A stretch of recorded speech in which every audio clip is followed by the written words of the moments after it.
Habits play such an important role in our lives, both the good and the bad.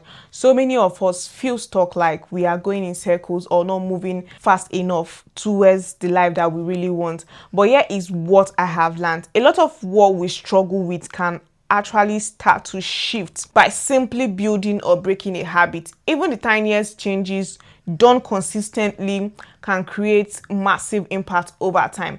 Some changes happen quite fast while others unfold quietly over months or even years. But one thing is certain, that the impact will be felt. Let me give you a quick backstory. As a teenager in high school, I really struggled with mathematics, and I remember telling myself that I wasn't really a maths person and gave up on trying to improve on solving maths. Then one day we got news that our school had changed the promotion policy. Students wouldn't be promoted to the next class unless they passed maths and English. Now that was like a wake-up call for me, because maths was the only subject that was really holding me back. So I came up with a plan. I started studying consistently, created a timetable, and asked for help where I needed. Over time, I actually began to enjoy solving mathematical problems, and that semester, I got my very first A in maths, which was a distinction, and I was over the moon. But here is a catch for you. Now, when the new school year resumed, I got really comfortable and I stopped trying to study. I stopped studying like I used to, and even though I didn't fail, I barely passed. And that experience has taught me something that I have never forgotten: that habits are not just one-time decisions, they are a lifelong discipline. And as a woman and as a mom, I have seen how certain habits can either quietly elevate you or silently hold you back. And today I want to share with you some of the tiny habits that have completely changed my life. Hi, I am Augusta and welcome to my channel. Whether you're new here or a returning subscriber, I am so glad that you're here. Around here, we talk about what it really means to grow into your best self,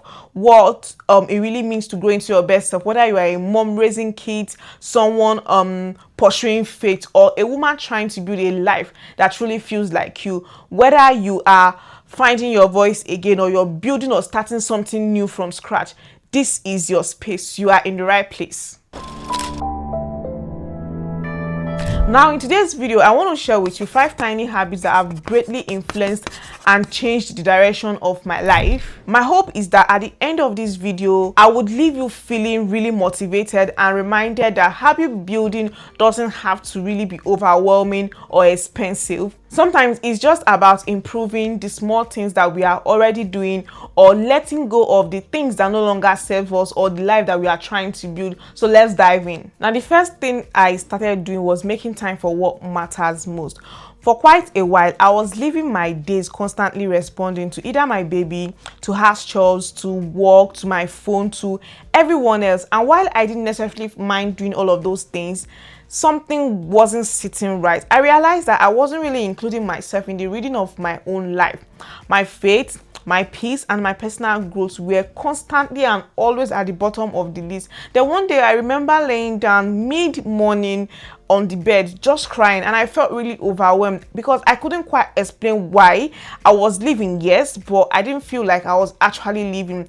I was just managing everyone else and everything else. Now, while still in that state, my husband called me as he was already at work. We had a very real conversation, an honest one, and something in me shifted that day. I knew that something had to change, so I started waking up 30 minutes to 1 hour earlier just to have that quiet moment to myself before the day began.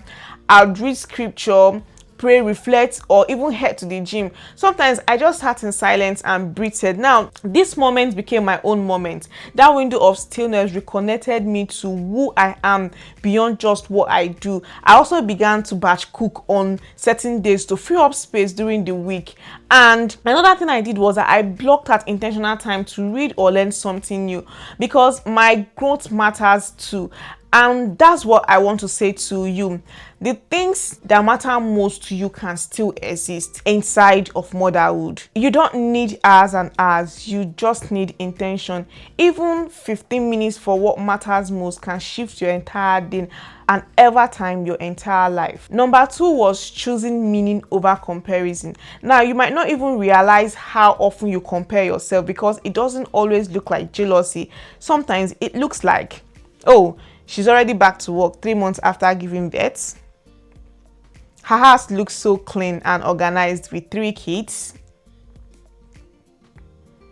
Oh, she's doing ministry, cooking, working full-time, running a business, and she still looks amazing. You're happy for them, but then you start questioning yourself. This has happened to me more times than I can remember.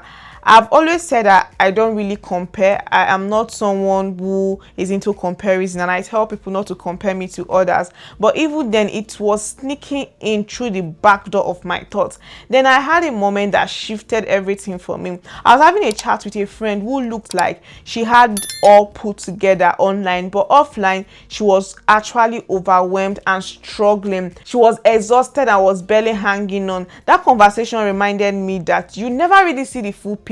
That's when I decided that, I will not compare myself to anyone. I want to invite you to make that same decision. Now, instead of looking outward, start asking yourself, what actually matters to me in this season of my life? Am I doing things that align with my values, or am I actually reacting to pressure? When you begin to live from your own meaning, not someone else's timeline, you give yourself room to breathe. You start parenting with more peace. You show up for your home and for your dreams with so much calm. And you begin to even raise your kids from a place of purpose and not really a place of performance. My nudge for you today will be for you to not let the noise and highlight reels shape your identity. That you are walking in a sacred journey and it doesn't really deserve distraction, it deserves your full attention. Number 3 for me was keeping my space tidy and peaceful. Now, this may sound simple, but keeping your environment tidy can have a huge impact on your mindset. And for me, I have always loved clutter-free spaces. I even joke that if a pin falls on the floor, that I would see it instantly because of how clear I like to keep things. I am very minimalist and I like to ensure that I am not fighting for space with so much stuff in the house. And even after becoming a mom, I let it remain so. You might relate to this, your space suddenly feels messier than usual, and no matter how much you clean, it feels like you're chasing a moving target. One thing I am certain of is that you will find yourself getting overwhelmed, especially when your space looks chaotic, and you will quickly realize that you need your environment to reflect the kind of clarity and calm that you're trying to build inside of you. Cleaning and tidying up is a form of therapy for me. It helps me feel more in control and grounded. But I also know that I couldn't keep deep cleaning all day, every day. That's when I came up with the idea of a simple reset. Not scrubbing the entire house every time, but just creating small daily rhythms. Every night before bed, except for the days that I don't feel like it or up to it, I reset my kitchen and my living room. It became my 50 to 20 minutes evening wind down. Nothing serious, nothing fancy. Play soft worship music or a peaceful podcast and just tidy up the core spaces when the family retires to bed or your partner is with the kids. It might sound small, but that one habit has given me a sense of calm that is always refreshing. And what this has taught me and what I want to tell you is this: that you deserve to live in a place or in a space that supports your peace. It doesn't have to be spotless or Pinterest perfect, just peaceful and nourishing to you. When your space feels calm, your mind finds room to breathe. Create rhythms that help you reset, not to impress others, but to restore yourself. Now, the 4th thing that I started doing, or the 4th habit, is that I started protecting my non-negotiable. honoring my identity. Now, one of the things that have changed everything for me as a person and as a mom was realizing that you can be fully present for your family and still prioritize your own identity. There was a point when I felt like I was always on. If I wasn't meeting someone else's need, I was anticipating the next thing. You might know that feeling, like your time, your energy, and even your thoughts are constantly being pulled in different directions. Now, one day I looked at myself in the mirror and thought to myself that, I don't really recognize her. I looked really exhausted, not just physically but mentally, and I had to slowly let go of the things that made me feel me.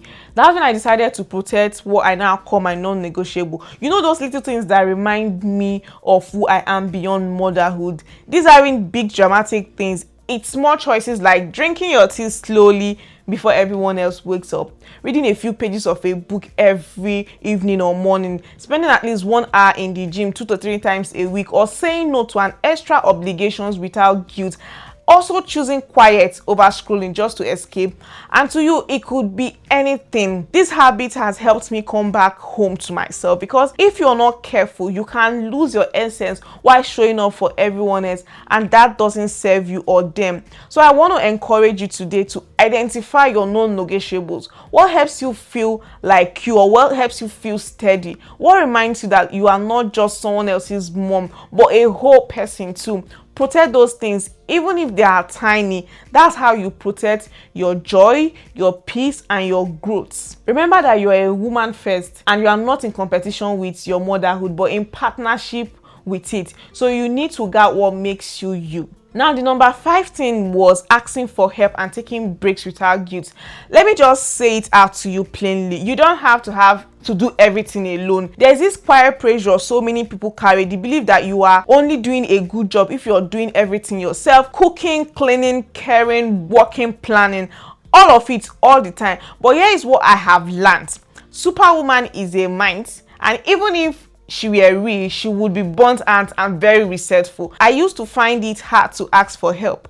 Maybe you too do. It felt like admitting weakness, like I should be able to do it and smile while doing it. But there came a point in my life when I was emotionally drained, physically tired, and mentally overstretched, and no one really knew because I hadn't let anyone in. And eventually I realized that this wasn't sustainable. So I began giving myself permission to ask for help, to reset, to take breaks, to say, oh, I need 30 minutes of my time alone just to reset. Can you hold the kids, or can you hold the baby while I take a walk? Can you help me make some dinner? Can you help me make some breakfast? I am not okay, and that is okay. And what happened? I didn't fall apart. In fact, I felt more whole. You are not weak for needing help. You are human, and humans thrive in community. When you honor your limits, you model strength. You show your children what it looks like to care for others and also yourself. Now, you don't need permission to rest. You are allowed to breathe, to ask, to receive. That's not weakness. That's pure wisdom. So just to quickly recap, the 5 tiny habits that have completely transformed my life as a mom on a mission is making time for what matters most, not waiting for the perfect time, but creating small moments for faith, for peace, and for growth. It's also about choosing meaning over comparison, anchoring myself in what God is doing in my life and not in someone else's journey. Another one, keeping my space tidy and peaceful, creating an environment that supports clarity and calm, even in small ways. The 4th one is protecting my non-negotiables, honoring the little things that keep me really connected to who I am. And finally, asking for help and taking breaks without guilt, embracing rest and support as part of my strength, not weaknesses. Now, this habit didn't change my life overnight, but over time, they reshaped my mindset, restored my energy level, and reconnected me to the version of me that I actually love, one that is growing with so much grace and not pressure. And if you're watching this and feeling like you've lost yourself a little in motherhood or in life, I want you to know this: you are not alone. You don't have to do it all by yourself or do it all at once. You just have to start small with one habit, one shift, one decision to be kind to yourself again. If this video resonated with you, please share it with another mom who might need this reminder.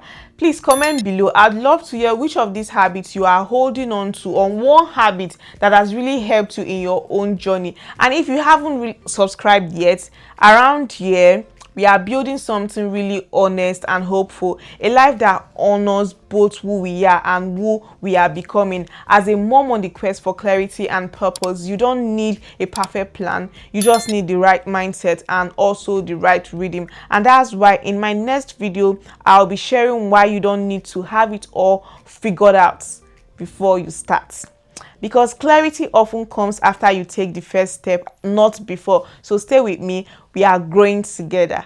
Thank you and see you on my next video.